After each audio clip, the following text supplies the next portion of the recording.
Does it feel like your whole world has gone to shit? Like everything has collapsed around you? Did it feel like you had everything on track only for it to be pulled from underneath you? This is the thing, after awakening, we tend to go through this relapse where everything seems lost. There's no direction, no way forward or no way back. But this is our reset, our recalibration. It's literally rebooting us to become our very best selves. So this isn't the end, it's actually only the beginning. My name is Angela Cleary. I'm a feminine empowerment coach. I specialise in healing after narcissistic abuse, and I also offer twin flame and spiritual guidance. This is the thing with the relapse, as I call it. You know, we're already, after being on this spiritual journey, we're already learning the law of attraction, we're already manifesting left, right and centre, we're already realising we're here for purpose. Yes, we're going through the darkness and we're going through the healing. And, you know, it's a roller coaster ride. And but we think this is it. Like, we think, okay, things are going to work out, everything's going to work out, for it all to be taken away, like every single part of it. And this is the thing, this is the shake-up. Because when we go through awakening, we go through a lot of, obviously, changes. You know what I mean? We have to walk away from certain dynamics, we have to walk away from certain jobs, or we have to walk away from certain people, family members, relationships, friends, whatever it is. And, you know, this takes a lot of effort and, you know, courage. Because I remember at the start of my journey, I remember reading about, you know, spiritual awakening and ascension symptoms and things that would happen. And I remember this few in particular, you know, you're not going to eat meat anymore, you're going to go veggie. I'm like, yeah, no way, I love steak. I'm vegan now. You're going to end up, you know, relationships are going to crumble. So your friends and family members, you know, you may have to walk away from them. I was like, no, that's never going to happen. I love those guys. That was wrong as well. And what was the other one? You're going to give up drinking drugs. I was like, no way, man, never.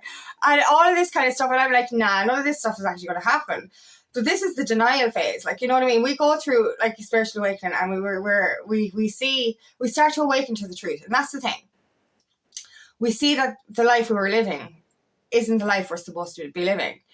And the people we surrounded ourselves with are not the people we're supposed to be surrounding ourselves with.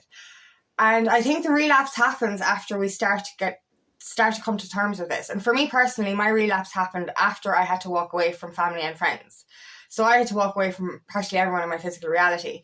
That's when, well, actually my relapse happened alongside that.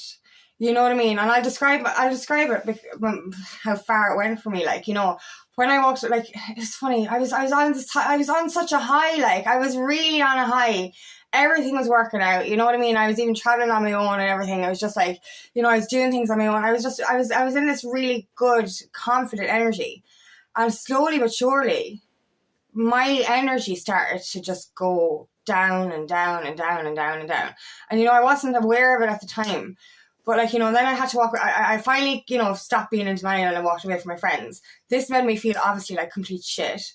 Then I had to, you know, I had another narcissistic boss. That made me feel worse as well. Then I ended up codependent on my family dynamics, and the negative energy around my dad depleted me even more. So I went to below zero. Like, you know, it reminded me, after my 8-year narcissistic relationship, I was in, you know, I disappeared. So, like, you know, this happened to me again when I had to walk away from friends and family. Because of them, I was disappearing. And, you know, it got to the stage where I was lost. I was so completely lost. I'd lost ambition. I'd lost sense of self. I'd lost the will to live. But the hardest part, you know, anyone who's gone through, I'm calling it a spiritual relapse, because, as I said, we were already on the path. We were already doing things. We already we thought we had it all together. And then we crashed. And, you know, I think the hardest part of the relapse is we knew how to live. We already started living by the law of attraction. We already started to realize there was more for us. But then all of that disappeared. And, you know, I remember distinctly, like, I had passions, I had goals, I had drive. And because I was staying around the wrong energy, and I think that's what happens, is we end up staying in the wrong energy for too long.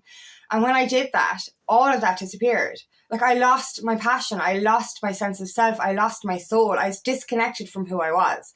And I think that's the scariest part for anyone who goes through this relapse, is it's like you end up kind of punishing yourself. You're like, how did you let this happen? You know, you knew what not to do. You were already setting boundaries, and then you forgot your boundaries, and then obviously everything went to fucking shit, and you don't know how you got there. And I think it's harder for us to come back out of, because also we're not only angry with ourselves, we're angry with the universe. Like, I remember when I had to walk away from everyone, I was just like, why are you punishing me?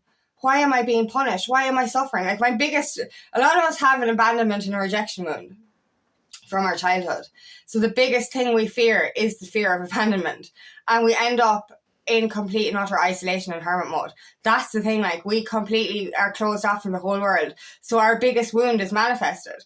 And, you know, that's a kind of it's like, it's proof that what you fear you can manifest, but it's also, it's important. You know, I think this is the thing with anything we go through on a spiritual journey. If we fight against it, it gets longer or it gets harder. And that's a fact.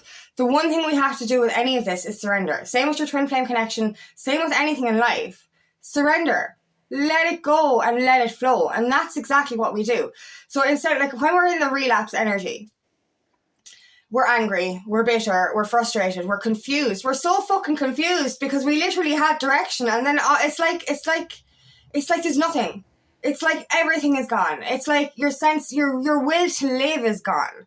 You know, my health deteriorated, my mental and physical health, and I was in bits. You know what I mean? I was in absolute bits, and I genuinely, even though deep down, because I had already started to awaken, I knew I was here for purpose. But, like, literally, I went through a phase of thinking, I don't want to be here anymore. You know what I mean? And, you know, would it matter if I wasn't here? And there was just this voice in my head, you know, my soul kind of saying, you're here for more, you're here for more. And I was like, but where? Where is it gone? Where's my passion? Where's my will to live?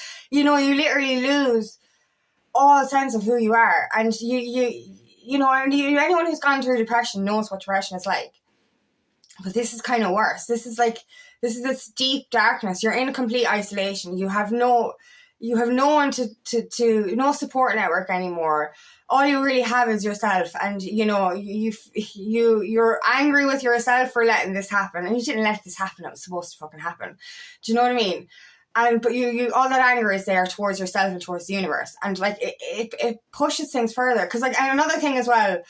When we relapse, like prior to the relapse, we think we know our purpose. We think, okay, there's things in line in here. I'm going to do this. I'm going to do this. But all of it disappears. Like, I started DJing, and like literally, because my confidence depleted, it was just like, I'm losing my passion here. I couldn't even listen to music for a long time because I was just like, I've lost that spark. You know, and it's only in the last year that I've come back to listening to music again, and I want to get back into DJing. But I'd lost my passion towards that as well. And I was like, how do you lose your fucking passion for music? Music is the God. Like, it's the healing thing. It's the most important thing we have, really. And I'd lost my passion towards that. Like, I was completely numb. And, you know, I was like, what the fuck am I here for? And I think that's what the relapse is for, to actually discover what you're here for. But when we're in that energy, we're fighting against the universe, we're fighting against ourselves, and we're literally so confused. It's like, I do not know what my purpose is. What's my purpose? And you're literally trying everything you can here and there, and then you're failing at these things because they don't give you that spark, and you're not failing at them. What you're doing is you're trying something, but it's not bringing that life back, so you just stop. And you try another thing, and you just stop, and then nothing is actually bringing you that joy anymore. And we're just fighting, we're pushing, we're fighting, we're pushing, we're fighting. But the thing is to just let it go. With anything on this journey, you do your healing, but you just surrender. And when you come into surrender, and that's what happened for me, I surrendered, and I realized I don't need to be angry with the universe. The universe did this for a reason. So, you know, for example, for me, like, I was spending time with people who weren't on their awakening journey. And people like myself, I was in the energy of a small town mindset. You know what I mean? So, like, you're literally living for the weekend, or you're living for, you know, the paycheck, or you're living for this. You're not living for life. You're just living to exist. And when you're around that kind of energy, it brings you back down. So I actually had to have all that energy removed from my life, so that I could actually choose what my soul wanted me to say. Because, like, when we're surrounded by the wrong people, Not only, like, our ego mind is a fucking bitch anyway. Do you know what I mean? We're already battling the minds anyway, our old ego self, our old false beliefs, our old energy, as well as all this negative energy around us. So, like, anytime you say to somebody that you're on a spiritual journey or you're looking for your life person, like, don't be stupid, this is ridiculous, get back in your box. Do you know what I mean? So you're surrounded by people who are still in their box, want you back in their box, in that box, and you can't move forward. And, like, anytime, say, when I was prior to my relapse, when I was starting to see this, I was doing courses on Reiki for dogs, and I was doing the DJing. But every time, like, people would slow you down, people would hold you back, people would be just like, just lower your vibration. And it just, anytime I told anyone my wins or my goals back before my relapse, it was like this is the thing. People have, there's such a thing as, psychic attack. I've mentioned this before. There's energy. So, like, if you tell somebody who's not on your side that you're going to do this and you're going to do this, and they're inside, they're smiling, but inside they're going, fucking hate you, fuck you, who are you to do this? And you can feel that shit. When you start to awaken, you can fucking feel that shit.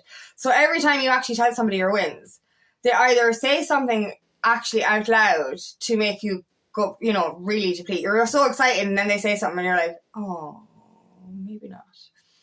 Or even if they don't say anything, they send it through their mind. That jealousy, that bitterness comes through. And either, whether it's verbal or mental, it literally is going to set you back. And it slows you down. It sends negative energy, but it also makes you doubt yourself. So you end up, like, going backwards. But with the relapse, and when you have had to walk away from so many people, you start to realize, okay, I could not have found my purpose, or I could not find my purpose path if I had the wrong energy around me. You know what I mean? And it's funny because I was gone through, maybe between 21 and 23 were the hardest for me. And on March 23 was when I finally decided to walk away from family. So in 21 I walked away from friends. In 23 I walked away from family. And that was in March, April, May. 2 months later, the universe brought me the signs for my purpose, that life coaching was my purpose. So 2 months after making the hardest decision of my life, and that's the reason I walked away from family was because my energy was gone to shit. My immune system was gone to shit. I had rashes on my face. My health was depleting, and I had a fear-based entity attached to me as well. So I was in a constant state of fear. I couldn't leave my house. I left my house once a week, and I couldn't even stand outside my front door. I live in the countryside. It's not like anyone's going to see me. I'd literally let my dogs out and close the door, and I'd be like, shit. Do you know what I mean? I was petrified. And, I was in the darkness. And 2 months of deep healing, between March and May, I had no idea what I was going to do. And I remember watching, I watched a live event. And the only reason I watched it was because Matthew McConaughey was doing it. And, he was with Dean Graziosi and so many different speakers. And I don't know why I watched it. It was a 4-hour live event. I was like, 4 hours? Jesus, I don't want to sit in front of this for 4 hours. But I did. And the whole way through, I cried and I smiled and I laughed. And I watched Trent Shelton. He's one of my favourite speakers. But I watched his passion and I watched his body language. And I was like, oh my God, that's it. That's what I have. Because it reminded me, anytime I was on the phone to my friend, I'd be sweating talking about spiritual awakening or narcissistic abuse or healing and all that kind of stuff. I'd be fucking sweating. I was like, that's passion. My pain is my purpose. And that's what we realize. In the depths of the relapse, we realize, oh my God, everything I went through was for a reason. Because I realized this. I not only had an 8-year narcissistic relationship, I also had a misogynistic relationship. I nearly attracted another narcissist. And I attracted so many narcissistic bosses. My first narcissist, I was 16 years of age. You know what I mean? And my second was when I was 18. You know what I mean? And it's just like, oh my God, narcissist. I'm like, why are there so many narcissists? My dad started to portray narcissistic tendencies as well and reminded me of my fucking ex. And I was like, what the fuck are you going on? What's going on here? And then when I realized coaching could be my purpose, I was like, no wonder you were presented with so many narcs. Even your friends turned narcissistic. You had to walk away from so many people because they were fucking narcissistic. This is your purpose. You're here to help people heal after narcissistic abuse. You're here to help people through inner child healing. You're here to help people through spiritual awakening. You're here to help people that are on the twin flame journey. All of this came in and I was like, wow, This is why I went through all this shit. It was literally so I can use this as my purpose. And I think that's the most beautiful thing, because as I said, we're in the darkness and we have no idea where to go. We've lost all sense of self. We've lost all direction. We know we can't go backwards, but we feel like we can't go forwards. We have no idea what's going to happen. It's like, why am I here? What am I fucking doing? And you're so fucking angry. But then when you just let go, and that's the thing, that's what I keep saying, is let go. When you finally surrender to the fact that this has to happen, the relapse has to happen, the hermit mode has to happen, the isolation has to fucking happen. You have to walk away from people who are holding you back in order to find what you want. Because there's so much noise. When you're surrounded by 3D fucking people, you know, the moan and groan society, the small town mindset society, you're not able to hear your soul. All you can hear is the noise of the old world, the matrix, and your old self as well. But when you go into complete isolation, when you go into silence and space, you find the answers, and you don't have anyone to turn around and say you're wrong, because you've no one to fucking ask. Like, it's like, should I do this? Don't ask anyone, because there's no one there to ask. And it's like, literally, you get the answer clearly, and you understand why you're here. So this is the thing, right? When you start to surrender to the relapse, you will realize every single part of it happened for a reason. Every part of it. And this is another thing as well. Like, sometimes we're in the middle of the relapse wondering why we can't do this, why we're being isolated. We're not having fun. Everyone is out there having fun and you're not having fun. Everyone out there is having a party and drinking alcohol and slowly fucking killing themselves. That's what they're doing. Whereas you're actually in isolation so you can get healthier, get happier, and find your life purpose so you can help humanity. Which is fucking better? Getting drunk at the weekend and having a fucking hangover and many regrets, or going into isolation and figuring out your fucking shit? That's not a sacrifice. That isn't, like, we keep thinking, I had to sacrifice this. What? You had to sacrifice ill health and regret? You had to sacrifice depression and anxiety? No. You're literally letting go of a shitty fucking world I know you're going through a relapse now, but you're literally, the relapse is to shed all of that shit, like, to become your very best version. So you're in the process of becoming your version 2.0. And that's what's important here. It's the catapult effect. It's like you literally have to be pulled back into the darkness so that you can propel yourself forward. And that's a fact. You know what I mean? And I think it's important as well that we go through this relapse, because it makes us realize what we really fucking want. You know, before the relapse, we're in this high vibration energy, but we're still fucking drinking. We're still taking drugs. We're still partying. We're still not finding a real direction. You know what I mean? We're still not letting go of the stuff that we have to let go of. Then we're forced to let go of the stuff we have to let go of. We get really, really fucking healthy and happy and discover our path, like. And isn't that so much more better than the life you were living? And that's the thing as well, like, you know, the relapse is tough when you're in it, but when you start to come out of it, you kind of go, I'm glad that happened, because I needed that to show me the way. And we sometimes do need that. We need the darkness to show us the light, to make us appreciate the light. So appreciate where you're at. If you're in the relapse now, appreciate it. No, that's hard to say, but this is happening for a reason.